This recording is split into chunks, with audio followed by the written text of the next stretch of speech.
Hey guys, this is Heather from healthyeatingstartshere.com. All right, today I want to talk about the best non-dairy milks.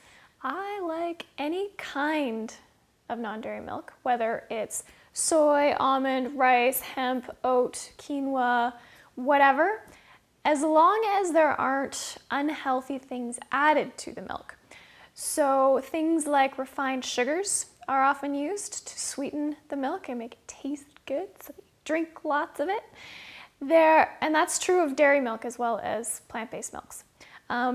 There are also some refined oils added to milks, and what I look for, especially to avoid, is canola oil because it's very highly processed. But there are other refined oils that they might add to a non-dairy milk to help thicken it, to help preserve it longer, and whatnot. Some other things they might do is add thickeners, and some of them are okay. If you see guar gum or xanthan gum, they sound scary, but they're not. They're natural and they're just fine, so don't worry about those.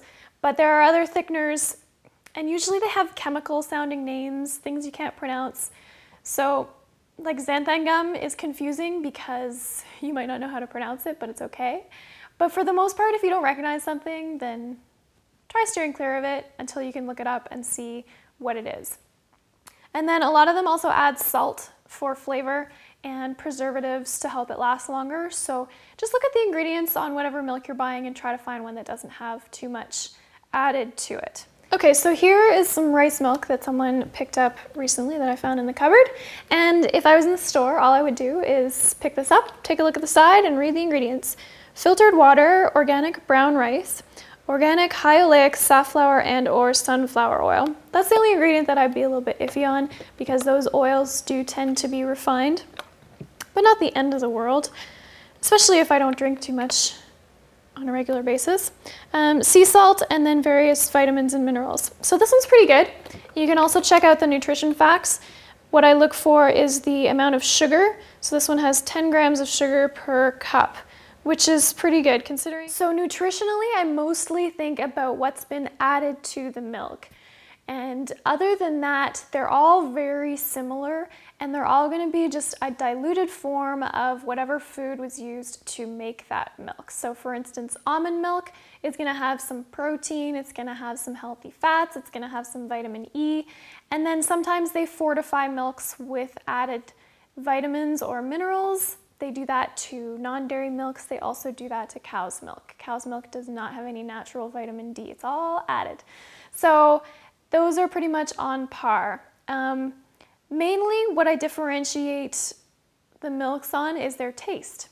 So a lot of people, the only kind of non-dairy milk that they enjoy is soy milk. And a lot of people talk about the downsides of soy. I've talked about the downsides of soy as well.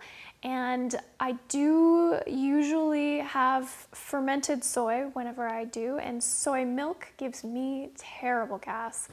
But I also don't like to feed into any kind of soy scare tactics because I think there are a lot of benefits to soy, and I think it's a much better option than cow's milk. So if that's the one that you like, then go for it. I'm totally okay with it. But go for organic. Don't drink more than like a gallon a day, and pay attention if you have any reactions to it. And then if you do, if you're one of those people who just can't have soy milk like me, then there are tons of other options that you can try. So go for almond, go for rice, go for hemp, oat, quinoa, whatever you want, and then check the ingredients to see if there's anything unhealthy added to it.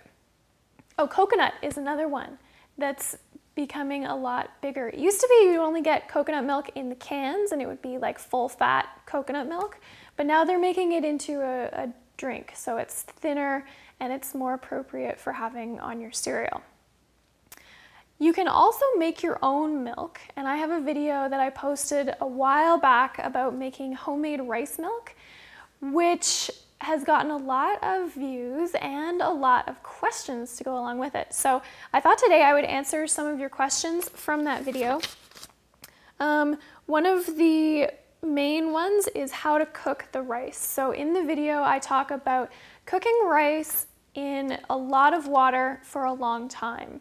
You can also do this in a slow cooker, which is probably the #1 question I get on that video. So yes, slow cookers are awesome for that. You can also cook it in a pressure cooker to make it go faster, or you can cook it in a rice cooker if that's easier for you. If you cook it in a rice cooker, you won't be able to add quite as much water, so you're gonna have to add some when you blend it up, and then it might not be quite the same texture because the rice won't be quite as soft, but it'll still work, so don't worry about that. Soaking the rice overnight is a tip that one of my viewers gave for shortening the cooking time, which is awesome. They also ask about using other grains, so making oat milk. Sure, awesome.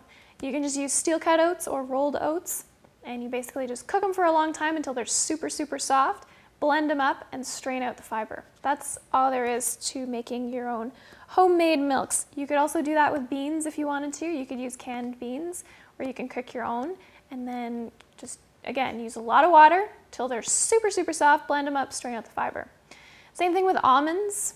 Making almond milk, you just need a pretty high-powered blender in order to get those almonds really smooth. Soak them overnight so that they are softer, but a regular blender, like the kind I have, probably isn't gonna work all that well.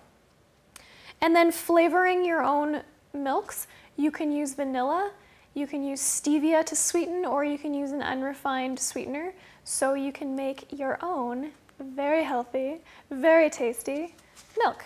What else did I want to say? Oh yes, sometimes, okay, I haven't been making my own rice milk for a really long time because I haven't been using it. Phil and I have been having porridge for breakfast, and we pretty much don't make anything else that requires us to use any kind of non-dairy milk. So I haven't been making it very often, but occasionally I do want to have some hot chocolate, and hot chocolate is so much better when it has some kind of milk going on in it, because otherwise it's just really thin and doesn't have the same hot chocolatiness. So what I've been doing is using some arrowroot powder to thicken some water, some boiling water, and then it's just a really quick way of making something that's a little bit thicker, like a milk. It's not exactly the same, but for the amount of times that I use it in a year, it works for me.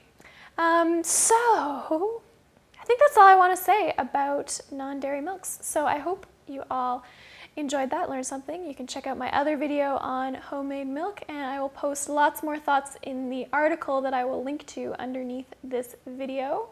So you can check that out.